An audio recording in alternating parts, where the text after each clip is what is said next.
Hello and welcome everybody to today's episode of the JBA All-In Podcast. The JBA All-In Podcast is exclusively streaming on YouTube and is your one-stop sports shop podcast for news around the sports world and the hottest news topics. My name is Brendan. And my name is Jack. And we're very excited to bring you today's episode, so let's get right into it. We'll start off with a hot topic. This is going to probably be a bit of a longer hot topic, this one topic we're going to be talking about. But it's only one topic for the hot topic, and it's the James Harden trade. It's the only thing anybody's talking about right now. And, it's going to be the only thing we're going to be talking about for the hot topic. So, basically, there were rumors all throughout the offseason and beginning of the season that James Harden would be traded, mainly rumors that he was going to go to the Nets. And it finally happened. So the Nets got James Harden. That's all they got. Obviously going and trying to make a championship round there. I got KD, I got Kyrie, who right now isn't, he's out for personal reasons, you could say. But they've got all three of those stars, and, this is a historically amazing big three right here in terms of scoring production. But they had to give up a lot to get this done. The Rockets, who dealt James Harden away, were able to get from the Nets 4 unprotected first-round picks from Brooklyn in 2022, 2024, and 2026, and a Milwaukee first-round pick in 2022 that Brooklyn previously owned. And then also 4 unprotected first-round pick swaps in 2021, 2023, 2025, and 2027 with the Nets. And they also acquired Karis LeVert from the Rockets, who they later – and I also mentioned Jarrett Allen. But then they traded away Karis LeVert and Jarrett Allen. Karis LeVert to the Pacers. They traded away Karis LeVert in a 2023 second-round pick, their second-round pick, for Victor Oladipo, there are rumors that he's going to be flipped for someone else now. And they trade away Jarrett Allen to the Cavaliers in exchange for Dante Exum and, forgive me if I pronounce his name wrong, Rodions Caruks. So, obviously, the Rockets are loading it for the future, especially if they trade Oladipo away for young assets and picks. And the Nets obviously going to win now mode. The Pacers trading away a guy who's been struggling with injuries all year, who is my favorite player, so I was a little bit sad when I heard the news. Not a little sad. I was very sad and very upset. But I'm come to terms with the trade. I'll talk about that as I when I think about it. And the Cavs, really, they've shown some promises here with their young backcourt. Darius Garland and Colin Sexton have been playing well. They do have a pretty loaded front court, though, like a pretty crowded front court in terms of the guys they're giving minutes to. They already got Kevin Love, Larry Nance, and Andre Drummond. I don't really see the need for Jarrett Allen. They also got Taurean Prince, by the way, who probably won't be getting any minutes, but they do have him now. So, maybe they trade away a guy like Drummond or Larry Nance or Kevin Love or something. Or maybe they trade Jarrett Allen or something. I would expect one of those 4 guys to get traded to, kind of make the backcourt not so crowded. But I think it's a good move for the Cavs. They didn't really have to give up too much. Obviously for the Nets, they're the main story here. Let's talk about Harden. So Harden to the Nets, with Kyrie out, it's a bit of a sticky situation, like him not playing. So hopefully he comes back soon so we can see this big three in action. But for now, even just Harden and KD together itself is a formidable duo.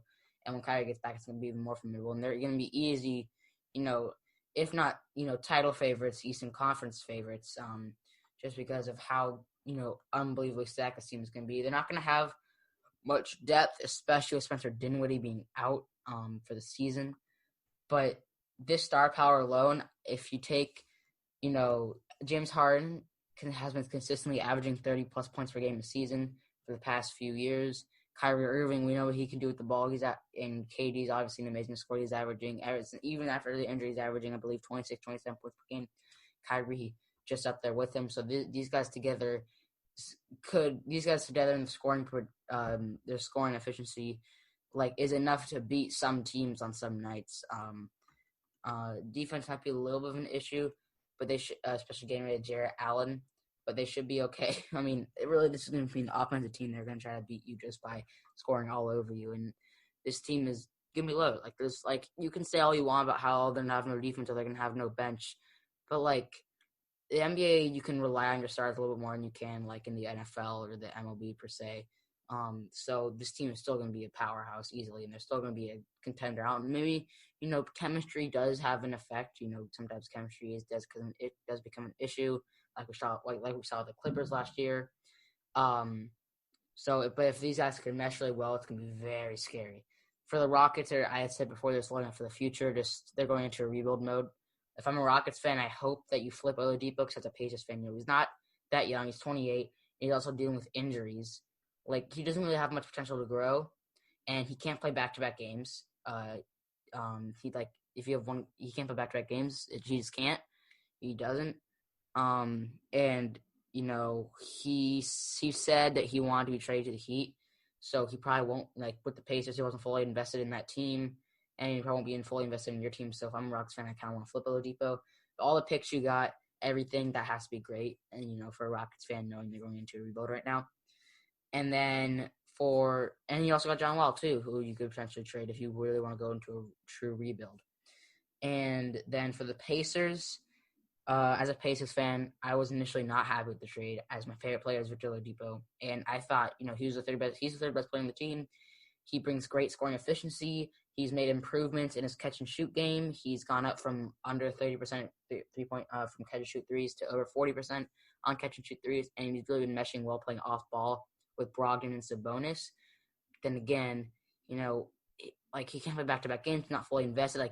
Like you could see it, he definitely could be better if it weren't for, his injuries or the fact that he's he didn't really want out. He's probably going to leave after this. He's going to free agency after this year too.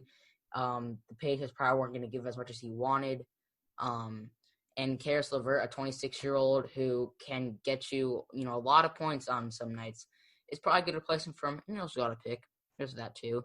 I think a straight-up swap for LeVert and Oladipo. I'd say right now Oladipo's the better player, but very slightly. I think that, he gets more points, and he's a much better defender. I'll give him that.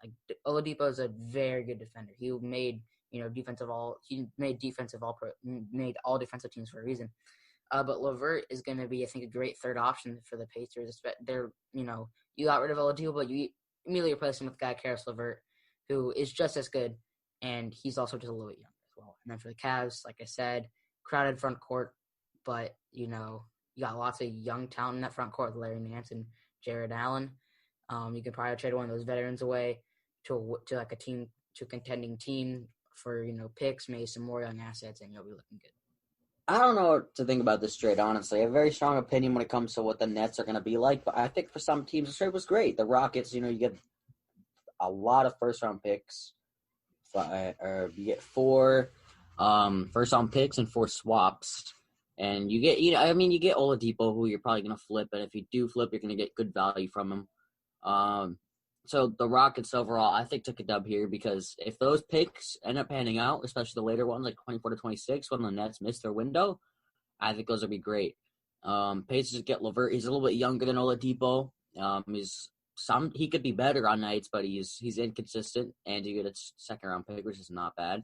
The Cavs get Jared Allen and Taurean Prince. You get Jared Allen, who is one of the best rim defenders in the league, and the Nets obviously get Harden. So I'm going to talk about the Nets here. I don't like this trade for the Nets at all. You give up a lot for Harden. It's like the Clippers basically trading away their future to win now, and how did that work out? They're 2 different teams, but it did not work out for the Clippers, and you could say that the Nets team is better, but in my opinion, I don't see them being better because you get 3 of the best players in the league, but that locker room is going to be crazy. 2 of the 3 players must have the ball in their hands to succeed. 2 of the 3 players either have attitudes or have problems with loyalty to a team. I'm not talking about, leaving a team. I'm not talking about KD leaving the Thunder, going to the Warriors. I'm not talking about that. I'm talking about their commitment to the game. Harden's been known to go out to clubs. Kyrie recently went to a birthday party, and now he's under COVID protocol, and he's refused to play on some nights. And I think Jimmy High Roller made a great point in his latest video, if you could go and watch that. Not many big threes have worked out, high-scoring big threes. I think one was able to win the championship, which was a Lakers team that had actually, I can't remember who exactly it was. It was Kobe, Shaq, and I think Derek Fisher, but I don't know if that was the exact one. But big threes like you large pick these rarely ever work out because first, you're probably not going to have the best bench or rotation since to get 3 players of high caliber, you're not always bringing them up. You're not always drafting them. You're probably trading. Like in this case, like the Nets right now do not have a good rotation or bench. You've got, Harris and Jordan. I mean, no disrespect to them, but I'd rather have Jared Allen, who, like I said, is one of the best rim protectors in the league, and I'd like to have Karis LeVert, who's blossoming into a very solid player, into a star. I mean, you've got 3 of the best players, 3 of the high-scoring players, but I don't know how they're going to work out on the court. Harden and Kyrie love to dribble. They love to shoot. KD's solid overall, and you can tell he loves the game. He loves to work hard for his passion of the game, but I can't really see this team working out. I mean, on paper, they're one of the best teams in the league, and I think they're going to be one of the best teams in the league. Don't get me wrong. I'm not saying that they aren't going to make the playoffs. I think they're going to be a playoff team. I think they're going to be a damn good playoff team. Excuse me. I think they're going to be a very good playoff team. I think they're going to be either from the 4th seed to the 1st seed, but I don't know how you could contend with some other teams. I mean, look at the Lakers.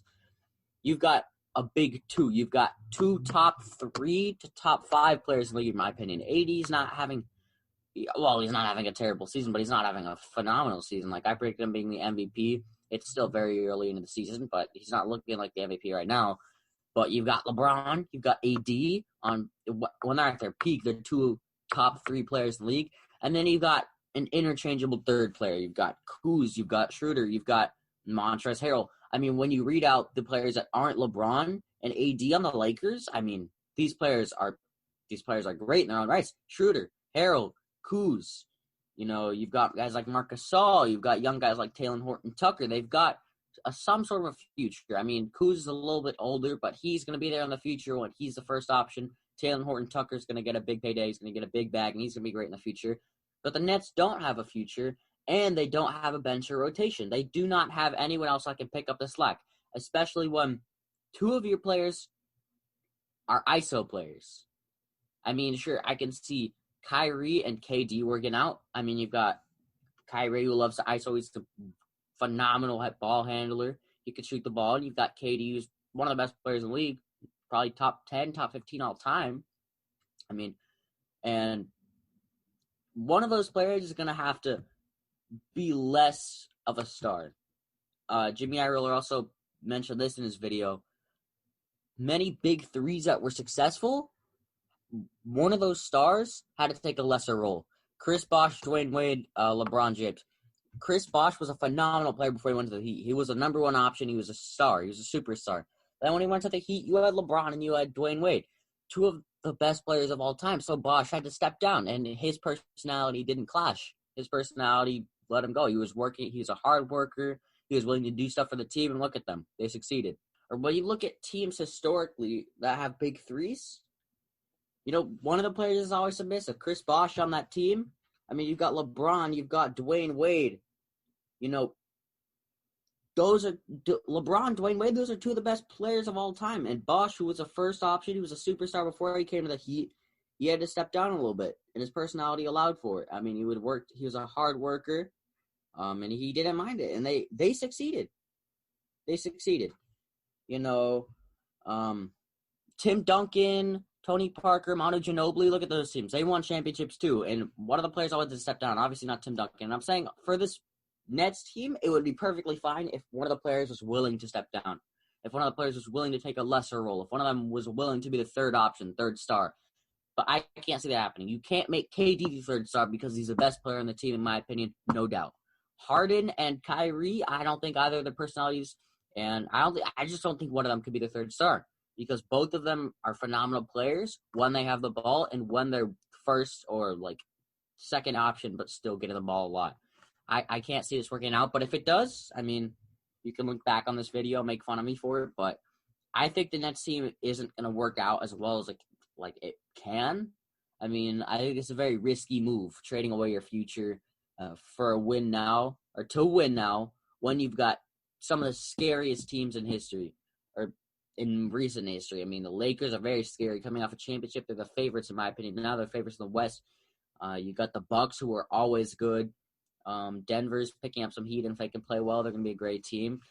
But, I think it's a risky move. It could pay off. It could get them championships, but it could also ruin them for years to come. I mean, the Clippers, they look like they lost their championship window right now because they're doing good right now. I think they're 8-4, but I don't think they're like a top 5 team in the league, but I don't see them winning the championship, and I don't think they're a favorite in anyone's eyes. And if they don't win a championship soon, their window's over for the next 6-7 years, however many years they traded the picks away. They're not going to have a future unless they trade for picks. That's going to be giving up more assets. This Clippers team is screwed in the future if they miss their window. This could happen to this Nets team. And sure, 3 of the best players, personalities, aren't going to work out. On paper, could be one of the best teams. No bench, no rotation, no other players, diverging personalities and work ethics in the locker room. I don't see this Nets team working out. I mean, definitely a playoff team easily, maybe even a first seed, but we'll see. I agree. With big threes, you need that depth for that even to work. On the Heat, they had guys who filled their roles like Ray Allen, like Chalmers, like Shane Battier, like Udonis Haslem. On the Warriors, big three, they had guys that filled their role like Draymond Green and Andre Iguodala. So that you need those role players to work, even with a big two, you could say, with say LeBron, AD last year, and also you need chemistry between the big three itself. Dwayne Wade and LeBron are now best friends. Like AD and LeBron have become great friends now, and same goes with the Warriors. With Curry and Clay were always great friends, and they got along with KD, until he kind of left them. But, they were able to get along while they're on the team because, they have that same mindset of we're going to win a championship. We're not going to think about ourselves. And the problem is that you see a lot of times with, I don't want to point fingers at Kyrie and James Harden specifically. KD himself, yes, he has history being a quote unquote snake, but he's always just trying to win the championship, he went to Golden State. He had that mindset, I'm going to win a championship with these guys. And then maybe he decided he wanted to go win a championship somewhere else. I think he's proven that he has that mindset. I'm gonna go win the championship. But Harden and Kyrie, and KD still a little bit too. Sometimes have that mindset of they want to be the guy. Harden was always the guy on the Hot Rockets. How's he gonna adjust? Kyrie wanted to go be the guy when he left LeBron. KD wanted to be the guy when he left the Warriors. So it's just gonna be tough, and like I said about the Lakers, where they had some role players too, like you had Kuzma, you had Rondo, you had Dwight Howard, and now they have, Dennis Schroeder and Harrell are both guys who are very starting caliber players. I think the Lakers team is still the best team in the league, regardless of what the Nets have in their big three. Now to move on, we're gonna do Fluke or Fortune with this 21st pick, I believe, in the most recent draft for the Philadelphia 76ers, Tyrese Maxey, who's been playing really well recently, stepping in for the 76ers and giving them a real boost. He's been playing well offensively, been playing well defensively. He's just been, doing it all for the 76ers right now. They gotta feel happy because, right now he's currently just really kind of popping off for them right now. On the season, he's averaging 11 points per game, 2.5 assists, and 2.5 rebounds. But those stats are kind of brought down by some games that are counted earlier in the season where he got minutes, but very few. He had 11 minutes, 9 minutes, 8 minutes, 11 minutes. That stuff where he's scoring 0.2 points, 6 points, like that stuff. But over the last 5 games since January 7th against Brooklyn, he's gotten 20-plus minutes. The last 5 games where he's gotten 20-plus minutes, he's had 16 points, 39 points, 15 points, 16 points, and 15 points to go along with 1 assist, 8 assists, 4 assists, 6 assists, 2 assists, and 3 rebounds, 7 rebounds, 6 rebounds, 3 rebounds, 1 rebound. And also getting some numbers on the defensive end, 1 steal there, 2 steals, 1 steal, 1 steal, 0 steals, 2 blocks, 2 blocks, 1 block, 2 blocks, 0 blocks. So, he's also getting some defensive numbers. But really just I want to focus on, how now he's getting a lot of minutes. And he's playing absolutely phenomenal. And, so, Jack, do you think that this rookie who is averaging close to 20 a game over the last few games, who wasn't supposed to be getting these many minutes this early in the season, but now is, and he's playing really well, do you think this is going to be a fluke? and it's kind of just a little spurt, it's Lynn Sandy, that a little spurt where it just kind of like comes out of nowhere and pops off and kind of falls back to reality and becomes more of a role player. Or I think the 76ers struck fortune and Maxey can really develop into a potential star in the future. I don't think this is a fluke, but I don't think it's full fortune yet. I'm not all in on Tyrese Maxey. He was able to step up, especially with some COVID scares, especially with some people missing time. Ben Simmons has missed some time. Joel Embiid's missed some time. So he's been there. He's been on some of the weaker he's been on some of the weaker, I guess, starting fives. He's been in their weaker games when they didn't have everyone there. And that's where he was able to shine, Against Denver, Max ended up having 39 points, 7 rebounds, and 6 assists. He won 18 from 33 from the field, 3 for 8 from 3, and he played 43 minutes. I mean, in regular games, he's not going to play 43 minutes. But against the Nuggets, they didn't have their stars. They did not have Embiid. They did not have Ben Simmons. They didn't really have anyone. So he was able to come in and he was able to take that role. I don't think he's going to be averaging these numbers when they're fully healthy, but I don't think he's going to be terrible either. I mean, he's proved that he's a good player. He proves that he can hold his own weight, and he proved that he can score the ball. He can play decent defense. He's got some good rebounds. He has good playmaking, but he's not going to be able to do all of this with Simmons back and with Embiid back when they're going to get most of the touches. And he hasn't really been doing that, but I think he's going to come back down to earth just a tiny bit. But I think this proves that he's a good player, and I think this proves that he has a chance to be a star in this league. Last game against the Heat, Simmons had a triple-double. He had 10, 10, and 12, or 10 points, 10 rebounds, 12 assists, sorry. And Max had 15 points, 1 rebound, and 1 assist. So his numbers went down a little bit when there was another point guard presence there in Ben Simmons. Joel Embiid had 9 points, 5 rebounds, and 1 assist. So even though the two stars in the 76ers didn't have great games, Maxey's numbers still went down because they were getting more touches. And the team was playing well as a whole. I mean, you had Tobias Harris with 18 points. You had Danny Green with 12, so they were getting the ball around more. And I think with Ben Simmons everyone's going to be getting the ball. They're going to be sharing the love. He's going to be passing it to everyone, so it's not just Maxey. But when Maxey's alone, he could take the ball down the court. He can go and score. He can go get an assist. He could find an open look and then maybe get it passed back to him for the score like he did against Denver. But he's not going to be averaging these numbers the entire season, and I don't think he's going to be a superstar anytime soon. I mean, he's definitely great, or he's playing great, but I think he's going to be coming back down to earth, like what he did against the Heat, which is still good. 15 points, maybe more rebounds, maybe more assists. I think around the 15 to I'd say 12-point range is going to be good for him. I mean, like you said, he was a lower round pick. I don't think anyone expected him to come in and start dropping 30 to 40 plus, but he's been playing well. And I'm not going to say this is fluke, but I'm not going to say it's fortune that he's going to be, a superstar going on from now. But I think he's going to be a solid player, and in the future he could be a star. I think he might be able to be a star in the future. This proves that he can ball, but I don't think right now he's going to be a star. Everyone's going to be getting the ball more, but he's going to be good. He's going to be good. I'm not going to say he's going to be a superstar or a star this season, but he's going to be good. For me, I'm gonna go out and say fluke here. Once again, he's had 5 hot games. He's had 5 games of being 20 plus minutes. Fluke or fortune is not designed for us to be making we're not supposed to be highly analyzing these guys, and this is kind of just like taking what we have from the limited amount of stuff, from the amount of material that we have to add, from the material that we have to use to support our claims, and make a decision. These fluke or fortune games are designed for guys that aren't normally getting these minutes, aren't normally in these roles, and are now popping up for getting, say you're a receiver, you're getting targets, say you're a running back, you're getting carries, say you're a basketball player, you're getting more minutes, say you're a baseball player, you come in from energy, and you're getting more at bats or something like that.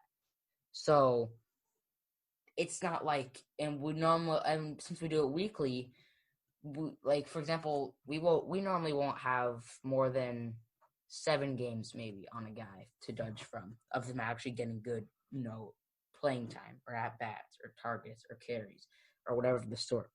So for me, I'm gonna say fluke just because I'm gonna say this because yes, he's averaging close to 20 right now. But I'm gonna say he doesn't. I'm gonna say on the season's averaging 11, which are a little dragged down from like games where he's getting like 6 minutes, 11 minutes, etc. But I do think he's gonna drop back to around there because um, really for me, I think he can play alongside Simmons and Embiid. I think he's good with them, but I think that for for a rookie to really succeed on a team, they have to really be one of the go-to guys. Zion on the Pelicans last year was the guy when he was playing. At least he was in a different season. John Morant, he was the guy on the Grizzlies. He was a go-to guy. LaMelo right now on the Hornets, right now is coming off the bench because we saw what happened with Lonzo, where you put too much pressure on him and they might not be ready. When you start them, you make them be the go-to option immediately. It doesn't work out, but LaMelo off the bench is a go-to option. He's been playing well. James Wiseman right now for the Warriors is their number one big guy, and he's been playing really well. Tyrese Halliburton for the Warriors off the bench is their primary ball handler, and he's been playing really well. So these rookies are becoming the guy whenever they're playing, whether it's coming off the bench or if they're starting and being the guy. But from Maxey, I think he's on a team where he's not going to be that for much longer. Like right now, he's on a hot streak because first and foremost, you see a lot of times where a quarterback comes in. Let's say a quarterback comes in from injury because their starting quarterback is injured or something, and they come in and they absolutely tear it up for like 2 games and then they drop back down. That happens very often because you don't have film on the guy. Say, for example, John Wolford played really well against the Cardinals. He did get injured against the Seahawks, but that wasn't going to continue for very much longer. We know that. It's just something that happens where guys we don't have lots of film on, they'll come out and they'll play really well. Especially if they change up their game in the offseason or going into the NBA. And for Maxey on a team where he has, Ben Simmons and Joel Embiid and Tobias Harris, where he has real stars on his team, where I don't think he's gonna be eating up those points and eating up those minutes, eating up that time with the ball like he's doing right now. Because that's just really hard to do in this scenario with these guys. Like, in the case of Embiid, he's had some pretty slow games recently. Last game he only had 9 points in 24 minutes. Ben Simmons has had some slow games. I mean, he hasn't been the best point scorer all year long, but he's still, what is he averaging right now? Ben Simmons, as we know, he's a great player and he has the ball for them a lot, and he's averaging 12 points per game on the season, which is reasonable. He's scored 10 points, 5 points, and 11 points his last 3 games, which just happened to be 3 of the 5 games that Maxey has been playing really well. And Maxey's big game where he scored 30 plus, 36, I believe, was when Simmons and Embiid were both out. He's not. That's like if you take that one game out, he's averaging more like 14-ish. So that's why I'm gonna say fluke here. I think he still can be a good player. He's a first-round pick for reasons in the NBA for a reason. I think he can be a good role player. He can be a guy off the bench. He can be your fourth. He can be your number 4 starter, or some number 3 starter, or something like that. I think he could develop into one of those guys, but I don't think he's gonna be what he is right now, where he's been the go-to guy recently. Like he popped off against Denver, but they lost that game because it was really just him. He was the guy getting the ball. They had no Tobias Harris, no Joel Embiid, no Ben Simmons, and even in the games where those guys were playing, they've been having slow games. Tobias Harris, a guy who right now is averaging close to 20 a game, scored 18 and 17 his last 2 games he's playing, which happened to be 5-2 of the 5 games where Tyrese Maxey got all those minutes, and he was injured the other 3. So I just don't think it's going to work out. And these guys get healthy, and they're eating up those points and eating up those minutes. Because these guys aren't going to stay that cold for long. These aren't going to stay cold for long, and Max isn't going to stay hot for long. So I'm going to say fluke. And then to move into our final segment, the question of the episode. Our question of the episode is: can the Raptors, who won the NBA Finals just 2 seasons ago, bounce back from this slow start? Last season they were the 2 seed, and they played really well. They made it to the Eastern Conference semifinals. Played the Boston Celtics really tough. That was a very close series. But right now they're in a bit of an icky situation. They're 3-8. And if you take out the most recent loss to the Hornets, which was just yesterday at the time of recording this, where they only won by 3 points. Because they only won by 3 points, and you could say, but they've also, lost by 1 point here, 3 points there, and their losses, but still, like, they're 3-8 right now. That's the main point, is that they're struggling right now. They're not really winning games. But, there is hope, I feel like, for them. So my question of the episode is, can they bounce back? And for me, I'd say yes. I said they can. I don't know if they're going to bounce back and be the 2 seed again, and maybe probably won't have home court advantage again this season. One for this start. We're already close to a quarter of the way through the season. It's gonna be tough to bounce back from, especially with all the teams in the East right now. At the top, where it's gonna be very hard to get through. But I still think they can bounce back and make the playoffs. This season's not over. Definitely, they've lost close games. Lost by 1 point to the Blazers, 1 point to the Warriors, 8 points to the Suns, 4 points to the Pelicans, and they've had 2 of their 8 losses. Only 2 of them have been by more than 8. So that was a 14-point loss to the Pelicans the opening night, and then a 12-point loss to the Celtics on Monday, January 4th. So I still think they can. I think they will bounce back, and I would say, all they need to do is with the 10 seed to have a chance of making the playoffs and the play-in tournament. I think that's very doable. That's right now the teams at the 9-10 but out of the playoffs right now are the Knicks and the Cavs. Do you really think the Bills aren't going to beat the Bills? The Raptors aren't going to be able to beat them out, and they're also only a game and a half behind them, and only 2 games behind the Hornets, who are currently at the 8 seed. So I think that they definitely can and will bounce back. Jack, do you think the Raptors can bounce back from their slow start? Yeah, I think they can. Like you said, I don't think they're going to be the second seed, home court advantage. I don't think they're going to be that good this season, but Pascal Siakam, he hasn't been playing horrible. I mean, he only had 15 points last game. He's only averaging 20 points, 5 assists, 8 rebounds. So nothing too phenomenal. But Fred VanVleet's playing well. He's averaging 26 and 4. He dropped 17, 1 and 8, which is not great last game. I mean, they did win against this Hornets team. I just think the thing is, I think what's happening is some players are underperforming. OG Anunoby, he's only averaging 12 points. Aaron Baines is only averaging around 5. Lowry's averaging around 18, so nothing horrible from their, best players like Siakam, VanVleet, and Lowry, but they really just got to step it up just a tiny bit because, like you said, they're not losing games by a lot. They lost 2 games by, I think it was 1 point. They lost against the Warriors by 1 point, and they lost against the Blazers by 1 point. I mean, Siakam had the game-winning shot in the same spot, same shot, twice, missed it both times.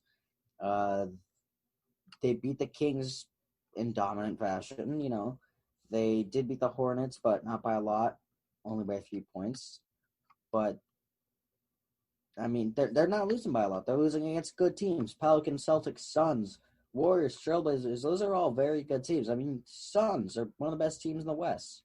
They're 6-2. You've got the Celtics. You barely lost the Celtics, and they're 5-3. I mean, the Pelicans are 4-2 as well. The Warriors don't have the best. I mean, the Warriors are 6-4. I don't know what I'm saying that they don't have the best records, and the Trailblazers are 6-4 as well. So you're not losing against bad teams, and you're playing well against these good teams. I mean, you're better than some of these teams. I think you're better than the Pelicans. I think you're better than the Warriors. I think you're probably better than the Blazers, but they just got to step it up. I mean, teams have slow starts this season and end up coming out and winning. I mean, it happens in pretty much every sports league. I mean, the MLB, some teams have slumps, especially in the beginning of the season, and heat up, where they are very hot in the beginning and slow down. It happens in the NFL, happens in, like I said, every sports league, especially in the NBA. So they have not played that many games. They're 11 games of the season, and they can definitely step it up. If they can get a few wins going, I think like a 4-game win streak, and it's doable. I mean, they're a good team. They're playing against some pretty decent teams. The Mavericks were off to a slow start as well, in my opinion, especially Luka. And the Heat twice, and the Heat aren't the team that we saw in the finals last year. So I definitely think that they can bounce back. I definitely think it's possible. You play the Heat back-to-back, and they only have 2 wins as well. They lost against the Mavericks, Celtics, 76ers. And they really only beat the Thunder and the Wizards, who are 2 bad teams this season. So I think you could win both those games, and you go against the Pacers, which would be a tough matchup. So you don't have the easiest schedule coming up, but you've got the Kings, you've got the Magic, you've got the Heat, and you're going to have a tough game against the Mavericks. Probably not going to beat the Pacers or Bucks, but this is the beginning of the season. You've got the rest of the season ahead of you. I definitely think you can be one of the better teams in the Eastern Conference. You definitely can make the playoffs. At the least, they're gonna be successful. I think they're gonna win games. At the least, they'll make the play-in games. And at the most, I think they could be like a 6 seed or a 5 seed. So I don't think they're a bad team. If the players are just slow, I mean, you had less time to prepare this season. So I definitely think they're going to bounce back, and they definitely can win a few games, get a little bit hotter, and then go on a little win streak or a little nice run. So I definitely think that this team isn't terrible. They're not bad. They're just not playing to expectations. They're not playing well. So I definitely think they can bounce back. Thank you for watching the JBA All In podcast. If you enjoyed, remember to support us by liking, subscribing, doing whatever you need to do. And we'll see you in our next episode. We will most likely be doing a divisional round review when the divisional round ends. All right. Goodbye, everybody.